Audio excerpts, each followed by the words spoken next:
Welcome back to the channel. Wayne Hillier here. We are in Red Deer, Alberta. I am touring a townhouse at one of my students' newest properties. He just got it. When did you get the keys? I got it on July 26th.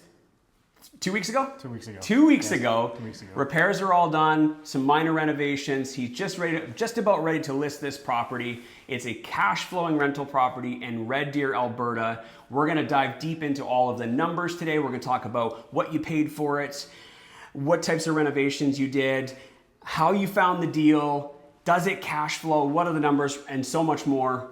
Let's get right into it.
Okay, let's get right into it.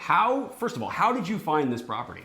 I found this property. A friend brought it to me within the REI Masters Mentorship Program, and Yeah, okay. So I actually remember this specifically because I remember that one of our students was saying that he found this deal, and Yes. then he asked, is anybody interested in it? And you put your hand up and you went and saw the property immediately afterwards. What was your first thoughts when you came and saw this property?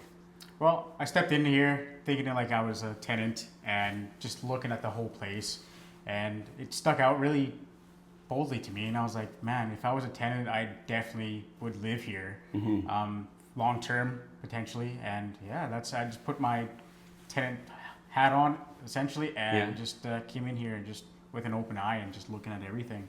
So I mean, you were thinking only like a tenant at first, but like what about like as an investor? Did you put the investor hat on as well? Yeah, Obviously, you were running for numbers. Sure. I was running the numbers and everything. I pre-ran the numbers before even entering this property too. So that was one thing, and then it cash flowed. Yeah, and it's cash flowing from day one. So definitely. Yeah. So let's talk about the area a little bit. You know, there's a huge, big. As soon as you look out the front window there, you guys can't see this, but there's a huge, big green space there. What's the story with that big green space? Is it parks and? It's a park. It's for children. You can take your dogs there, walk around and everything like that. So the area is pretty family oriented. There's a little bunch of children outside playing around. Dog park as well? Yes. The dog park as well? outside too as well. Yeah. Okay, so the area really complements tenants. I mean, this is a more affordable kind of rental type. Obviously, this isn't a very large, 2,500 square foot house. It's probably like a 1,200 square foot townhouse. Yes. Which is, kind of fits that missing middle kind of like price range of like, that affordable rent. And it kind of checks all the boxes for the area as well. You got the park for the kids. You've got the dog park if they have pets, which most tenants do. And I think there was lots of shopping areas. Yeah, there's a bunch of shopping areas. There's a co-op across the street here. There's a co-op gas bar with the grocery store as well. There's Collicut Center with the two schools, Notre Dame and Hunting Hills. Oh, so you got two schools in the area too? Yes, sir. Yeah, high schools. Oh, so. Perfect. It's really important to think about that when you're buying a property, and I love that you did that. And I'm just gonna toot my own horn a little bit, and this probably has a lot to do with the education that we have. But you really, when you're looking at properties, you really should think about who you're going to be renting it to first. Definitely. And I love that as soon as you walk in the house, you didn't even have your investor hat on. You had your tenant hat on, thinking about like who would want to live here. Thinking about that tenant profile ahead of time. So that's really smart. And then you ask yourself afterwards, okay, is this going to work as an investment?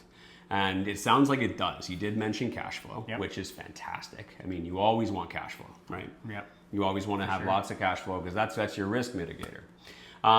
So let's talk a little bit more about the price of the property. So what did you end up paying for this property? This property, I paid about $270,000 for it. We went back and forth for a couple days, but needless to say, I still ended up buying and purchasing this property. So, and was it at market value? Was it a little bit below market value? This one, I'd say just a hair over market value. A little bit over? Yeah. Okay.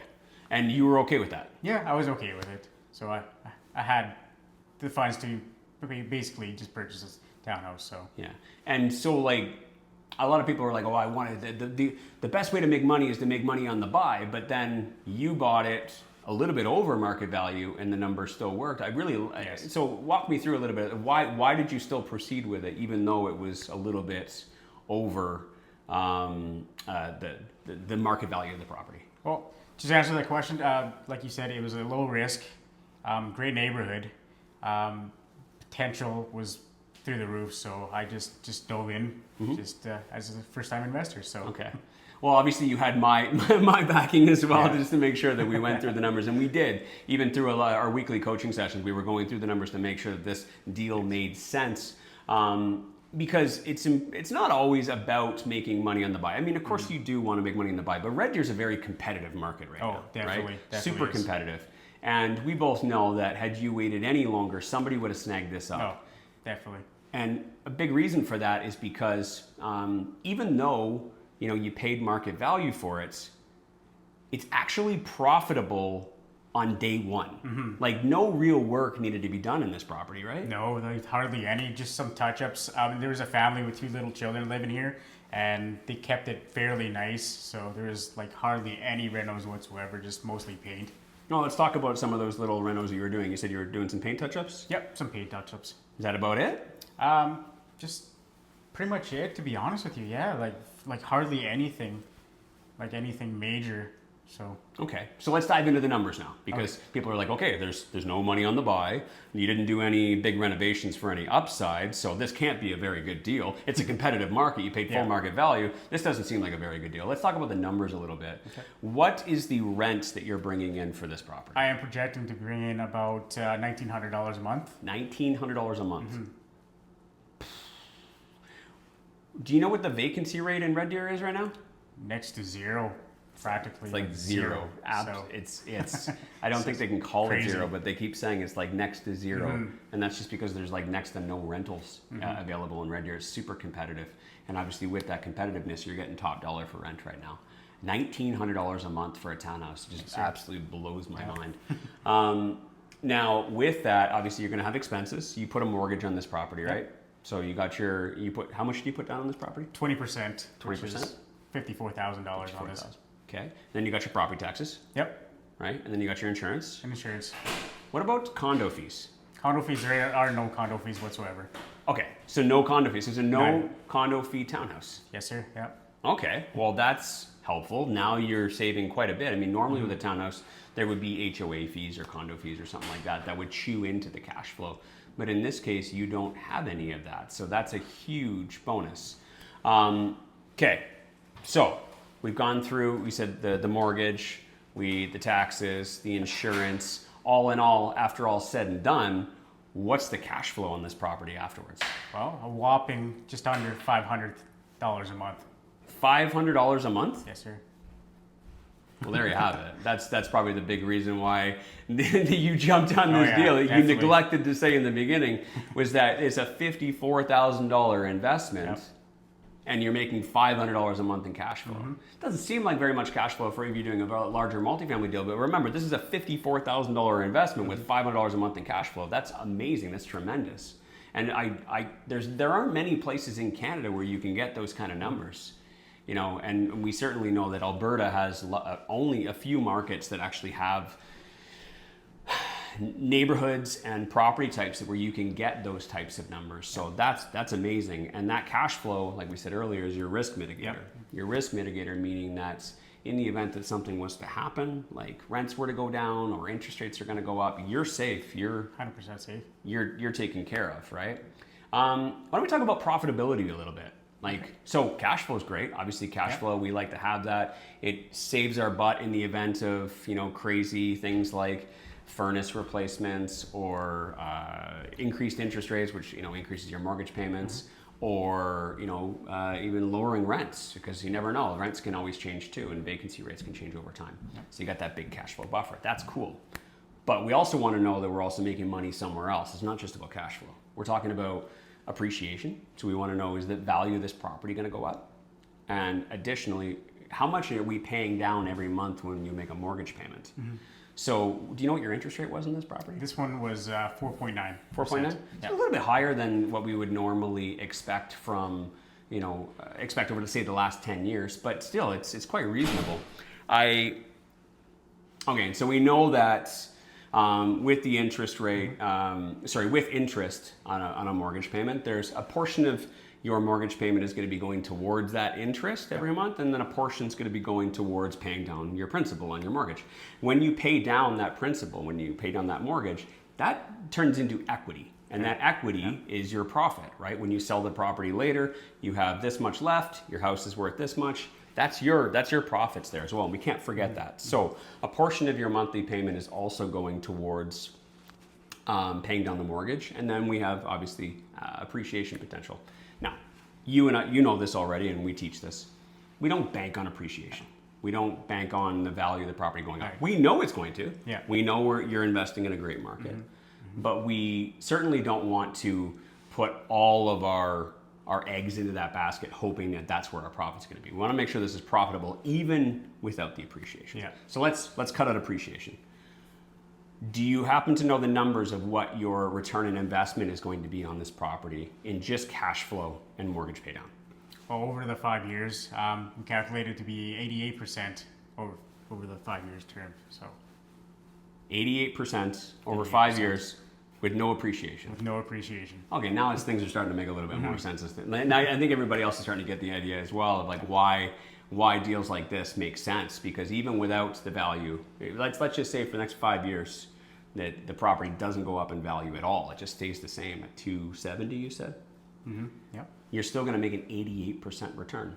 Plus or minus, obviously, minus any repairs or anything like that. But I know that you have that cash flow, and you've already factored that in, that some of that cash flow is going to be going towards little minor repairs and things like that. But this property's in great shape. We already walked through it. Don't expect to have anything like that in the next little while. And even, still 88%, that's phenomenal numbers over 5 years. And that, add in 2-3% of appreciation per year. That's going to take that. What's 88% divided by 5? You want to do that math for me? 15, 16, 17, 17, that's 17%. Around 17%, you don't have to pull your phone, buddy, sorry. 17% ROI per year. You add in a 3% appreciation factor on top of this property as well. That takes it from 17 up into the 30s and 40s. That's absolutely phenomenal. I'm really happy for you, man. I'm really excited for you. Thanks, appreciate it. I know that you got a great property here. You're going to get some great tenants. Yep. You've been well trained. I know that you know how to find the best tenants. You know how to manage the hell out of them. And I couldn't be more proud of you and excited. The first rental property. First rental property. And you got a home run just like this one. So thank you guys so much for tuning in to this video here today. If you guys want to learn more about buying rental properties, whether you're buying your first one, your second, or your 10th, or whichever else, we can definitely help you out with that. Stay tuned, watch more videos like this, or reach out to us at info@reimasters.ca. We can get you guys started on your training.